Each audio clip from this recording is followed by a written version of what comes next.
funcionamiento, siendo el primer tema Introducción al metabolismo celular. Como ya lo hicimos con otros seminarios, los contenidos sobre metabolismo celular lo vamos a dividir en dos partes. En este primer seminario vamos a empezar definiendo los conceptos de metabolismo y energía, para luego relacionarlos con las leyes de la termodinámica y su aplicación en los seres vivos. Después hablaremos de una molécula muy particular que es el ATP y su función en el metabolismo.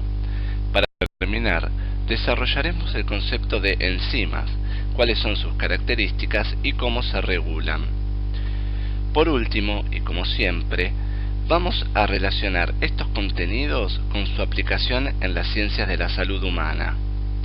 A modo de adelanto, en el segundo seminario desarrollaremos con mayor profundidad las vías metabólicas glucolítica, el ciclo de Krebs y la fosforilación oxidativa y la fotosíntesis. Una vez más, les recuerdo que deberán completar el estudio de este tema con la lectura de la bibliografía recomendada y el resto del material que se encuentra disponible en el campus. Hasta ahora estuvimos viendo cómo está formada una célula, con sus sistemas de membranas, con las proteínas del citoesqueleto, con sus organelas, pero a partir de este momento de la cursada vamos a desarrollar las funciones que se llevan a cabo dentro de las células. Para empezar, vamos a ver la manera en que la célula obtiene, transforma y utiliza la energía necesaria para mantenerla viva a través de diversos procesos metabólicos. Ahora bien, ¿qué es el metabolismo?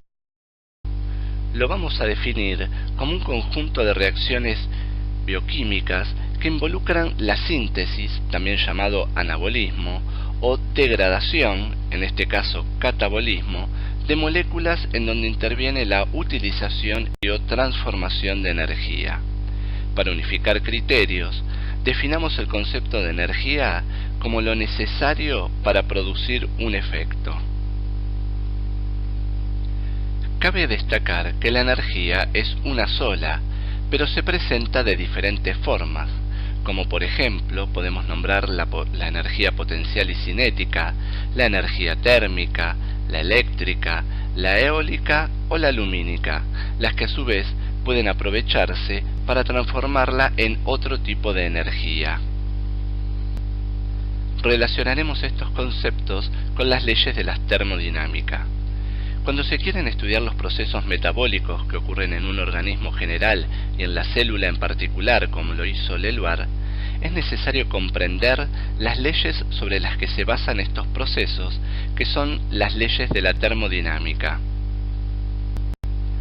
Para poder describir estas leyes, es muy importante definir al universo de estudio, el cual está formado por un lado por el sistema y por otro por el entorno. De acuerdo a esto, podemos tener sistemas abiertos, que son los que intercambian energía y materia con el entorno. También tenemos sistemas cerrados, en los que solo hay intercambio de energía. Y por último, tenemos a los sistemas aislados, en donde no hay intercambio de materia ni de energía con el entorno. Ahora que definimos qué es y cómo puede ser un sistema de estudio y su entorno, podemos ver qué nos dicen las leyes de la termodinámica acerca de la energía. El enunciado de la primera ley dice que la energía del universo se mantiene constante. Esto quiere decir que la energía no se crea ni se destruye, solo puede ser transformada. Y que en el caso de los seres vivos, la energía que absorbe el sistema es devuelta al entorno, de manera que la cantidad total permanece constante. Si bien recién definimos el concepto de energía como lo necesario para producir un efecto, lo cierto es que no toda la energía se utiliza para dicho efecto o trabajo, es decir, que los procesos no son 100% eficientes. La energía que no se utiliza para realizar ese trabajo se pierde en forma de calor. De acuerdo a esto, podemos decir que la energía total es igual a la energía útil para realizar trabajo más la energía disipada fundamentalmente en forma de calor. La energía total puesta en juego en un sistema a presión constante es la entalpía. Por su parte, la energía útil se la conoce como energía libre de Gibbs y se la simboliza con la letra G. Finalmente, la energía disipada se la puede definir como el producto de la temperatura por la entropía. De esta manera, la ecuación la podemos redefinir diciendo que la variación de entalpía es igual a la variación de energía libre más la variación del producto de la temperatura por la entropía. La entropía se relaciona con el desorden. Desde un punto de vista energético, esto quiere decir que para mantener un orden es necesario un gran aporte de energía, o dicho de otra manera, las reacciones espontáneamente tienden al desorden. ¿Quién no pasó alguna vez por esta situación? Creo que con este ejemplo les queda claro el concepto que para mantener ordenado un sistema es necesario el aporte de mucha energía. Ahora ya pueden explicar en sus casas el concepto de entropía y de que las reacciones espontáneas tienden al desorden, y de esta manera pueden justificar por qué sus habitaciones se encuentran así. Con los conceptos que vimos recién, estamos en condiciones de formular la segunda ley de la termodinámica, que dice que la entropía del universo tiende a un máximo. Resumiendo, podemos decir que de acuerdo a la primera ley de la termodinámica, la energía total del sistema permanece constante. Sin embargo, por la segunda ley, sabemos que para que esto pueda mantenerse, es necesario que a medida que la energía útil vaya disminuyendo, la energía disipada vaya aumentando.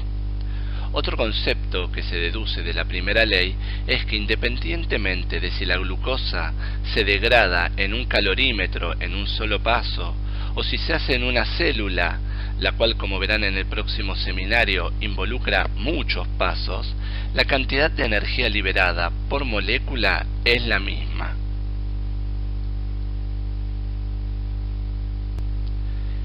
En este caso, como la reacción que ocurre espontáneamente libera energía, se dice que es exergónica, por lo que la variación de energía útil entre los reactivos y los productos es negativa. La pregunta que surge ahora es, ¿se puede revertir una reacción espontánea? La respuesta es sí, pero para eso hay que entregar una cantidad de energía adecuada. Las reacciones de este tipo en las que se necesita de energía se denominan endergónicas y la variación de energía libre en este caso es positiva. Algo similar ocurre con el calor. Cuando una reacción libera calor, se dice que es exotérmica. En este caso, la variación de entalpía es negativa. En cambio, cuando absorbe calor, se dice que es endotérmica y el delta H es positivo. Ahora bien, ¿cómo se relaciona todo esto a la biología celular? Para lograr que un sistema ordenado, como es la célula, pueda existir y a su vez pueda llevar a cabo sus funciones, es necesario el aporte de energía. Obviamente que para mantener la energía total constante, la célula tendrá que devolverle al entorno una cantidad igual, pero en este caso como energía menos utilizable y que genera un aumento del desorden del mismo.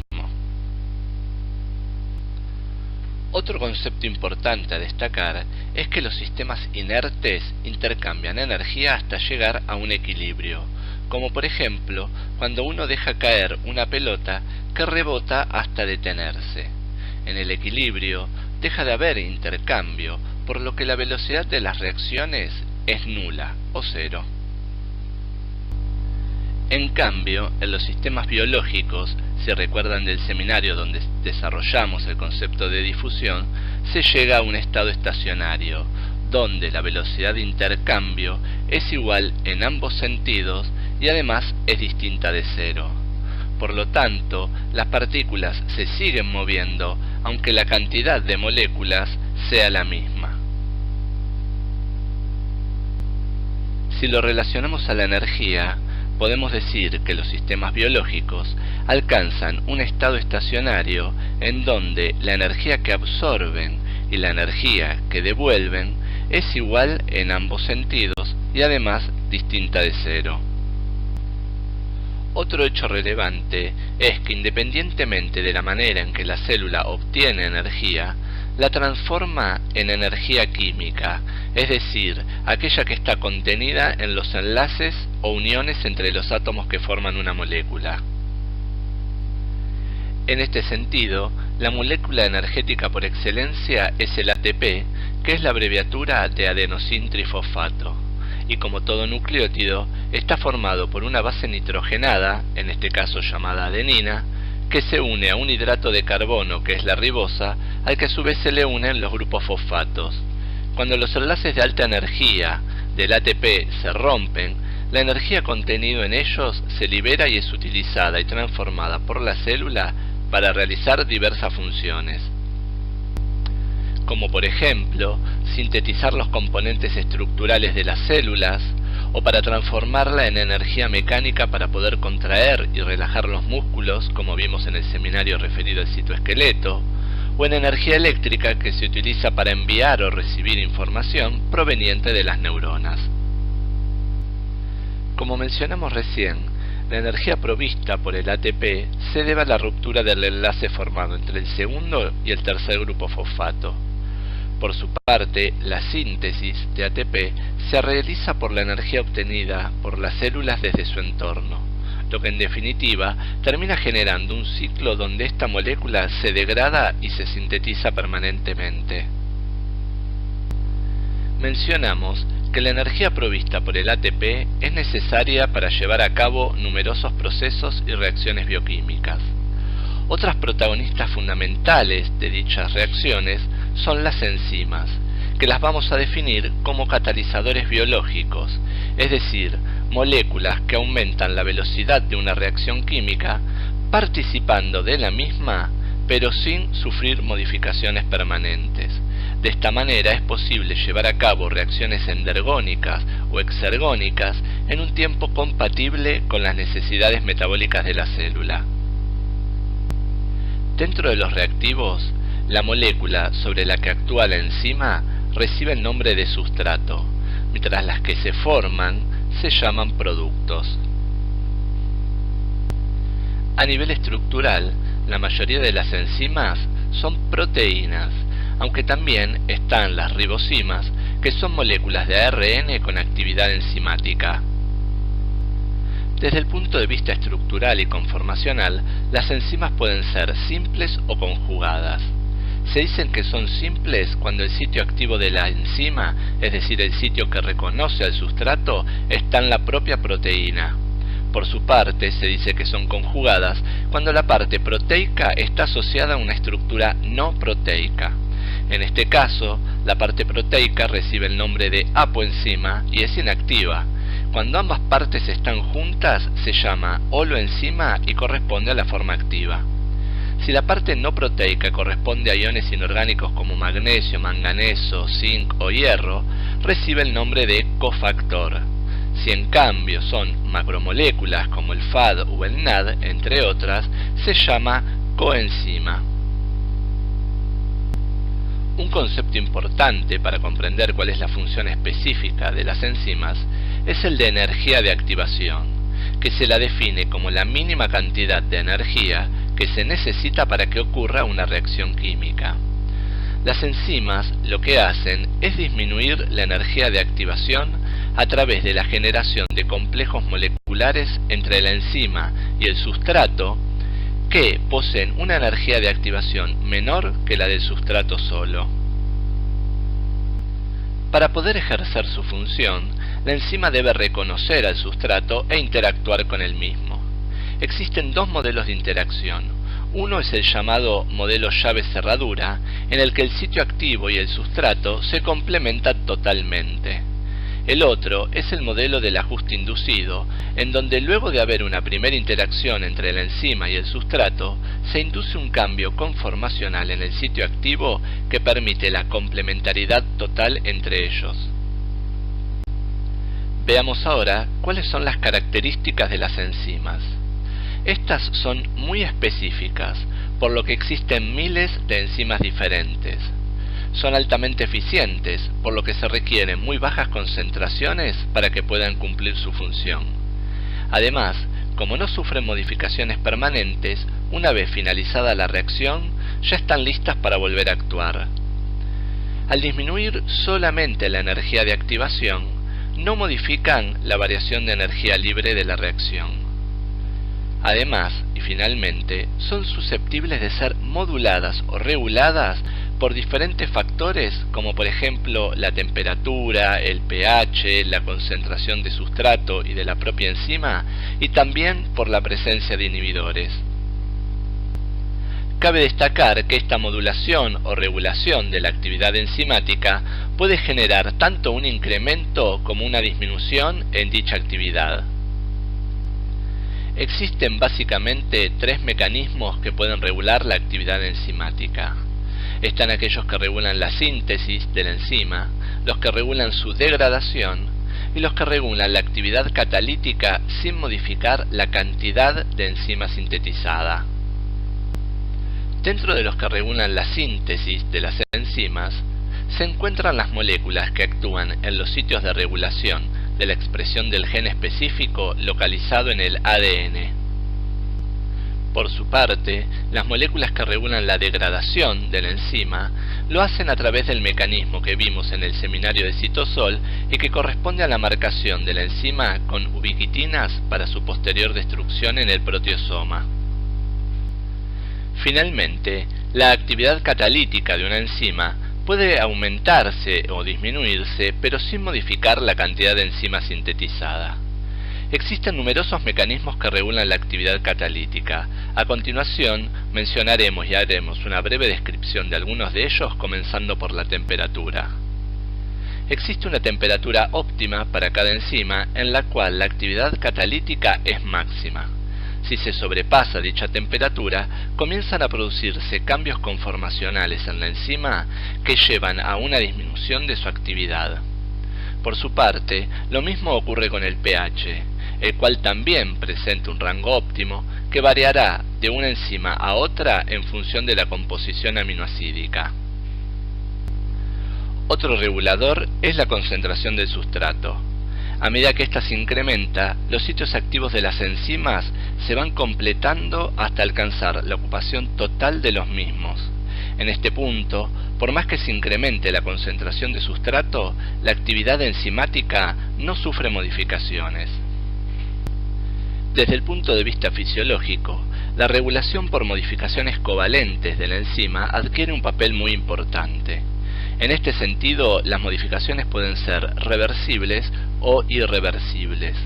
Dentro de las modificaciones reversibles, uno de los mecanismos más estudiados es la fosforilación y defosforilación de las enzimas en determinados aminoácidos, lo que genera un aumento o una disminución de la actividad. A modo de ejemplo, vemos cómo en presencia de ATP y de una proteína quinasa, se fosforila la enzima produciéndose su activación. Posteriormente, por la acción de una fosfatasa, se escinde el fosfato de la enzima y ésta vuelve a su estado inactivo. Dentro de las modificaciones irreversibles, tenemos a las enzimas que están presentes normalmente en una forma inactiva llamada zimógenos, las cuales son clivadas por otras enzimas, generando por un lado la enzima activa y por otro un fragmento proteico no activo. Este es el mecanismo que ocurre en el caso de las enzimas digestivas liberadas por el páncreas o el de las que forman la cascada de la coagulación.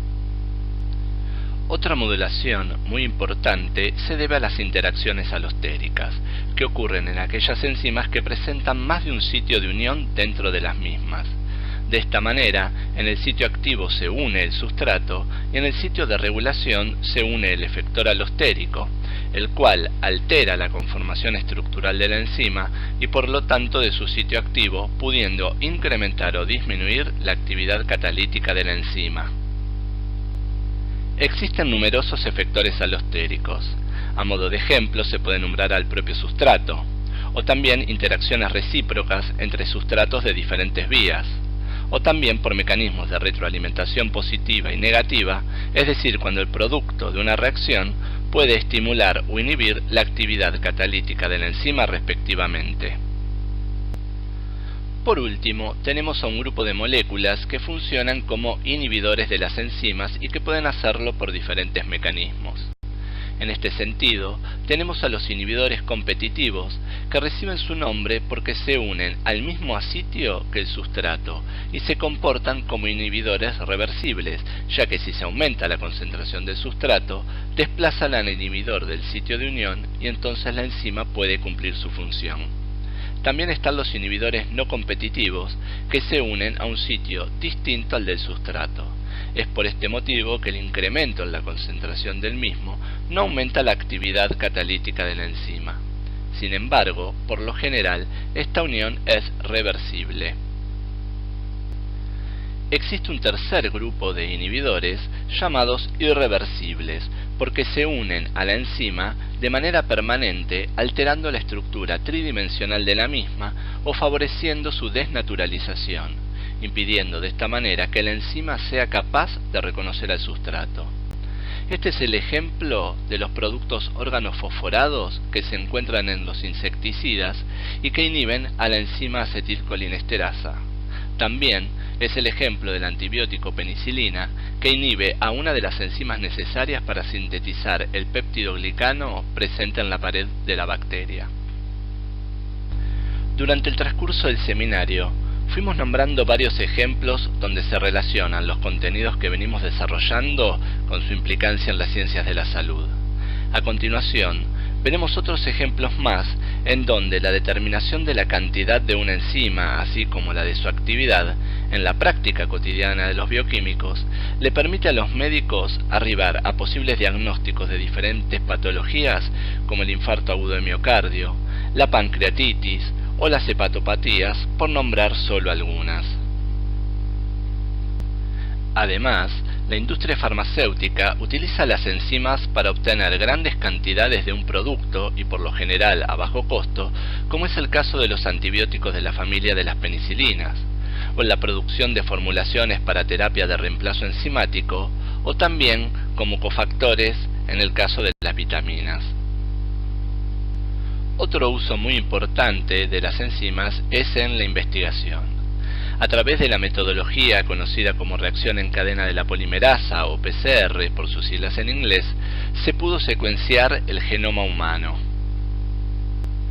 Esta técnica utiliza una enzima que sintetiza ADN y que es muy particular porque su temperatura óptima de trabajo está a los 72 grados. Además de la investigación, esta metodología también se utiliza para realizar diagnósticos de muy diversas patologías, aunque por sus costos y su complejidad se la deja para una última instancia. De esta manera termina la primera parte del seminario correspondiente a metabolismo.